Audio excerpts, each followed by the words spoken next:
याबाबत आपण मराठा आंदोलक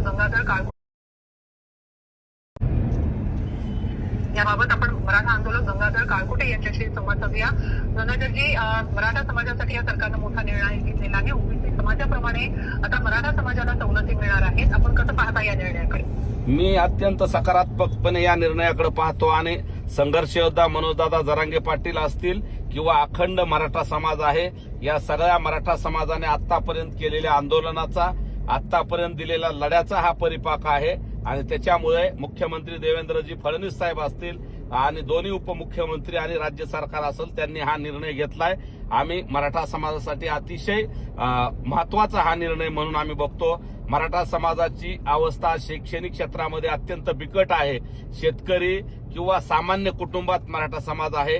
अतिशय बोटावर मोजण्या एवढे जर लोक सोडले तर ताई सगळे लोक खूप गरीब आहेत, आर्थिकदृष्ट्या सामाजिकदृष्ट्या खूप मागास आहेत।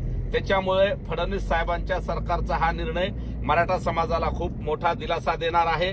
जे विशेषतः जे तरुण तरुणी शिकतायत त्यांना फीसमुळे काही लोकांना शिकता येत नाही, सवलती नसल्यामुळे त्यांना शिक्षण घेता येत नाही, त्या विद्यार्थ्यांसाठी ताई हा निर्णय सगळ्यात महत्वाचा आहे। माझ्याकडे पण ती माहिती आली, मी ती आपल्याला आपल्या माध्यमातून NDTVच्या माध्यमातून महाराष्ट्रातल्या सर्व मराठा बांधवांना सांगू इच्छितो। त्यातले काही मुद्दे तर ओबीसी प्रमाणे ज्या सवलती मिळणार आहेत त्याच्यामध्ये 8 योजना समाजासाठी सुरू करण्याचा निर्णय सरकारने घेतल्याची माहिती आमच्यापर्यंत पण आलेली ताई।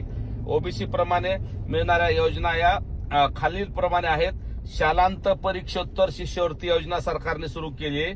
मोटार वाहन चालक व वाहक प्रशिक्षण योजना, माध्यमिक व उच्च माध्यमिक वर्गातील विद्यार्थ्यांना लागू असलेली शिष्यवृत्ती योजना, विद्यार्थ्यांना लागू असलेल्या सर्व 16 बाबीबाबतची पूर्ती करण्याची योजना, महाराष्ट्र राज्यातील रहिवासी असणारे व परराज्यात अनुदानित व विनाअनुदानित व्यावसायिक अभ्यासक्रमासाठी प्रवेश घेतलेल्या उमेदवारांसाठी लागू असलेल्या योजना, ओबीसी विद्यार्थ्यांना शैक्षणिक व सोयी सुविधा मिळण्यासाठी पात्र ज्या अभ्यासक्रम आहेत, आता त्या सगळे अभ्यासक्रमाला मराठा समाजातले विद्यार्थी सुद्धा पात्र असतील, अशा प्रकारचे निर्णय सरकारने घेतल्याची माहिती आमच्यापर्यंत आलेली आहे ताई। त्याच्यामुळे मी राज्य सरकारचं आणि सगळ्यांचं अभिनंदन करतो आणि विशेषतः मनोजदादा आणि मराठा समाजाच्या लढ्याचं हे यश आहे असं मी मानतो।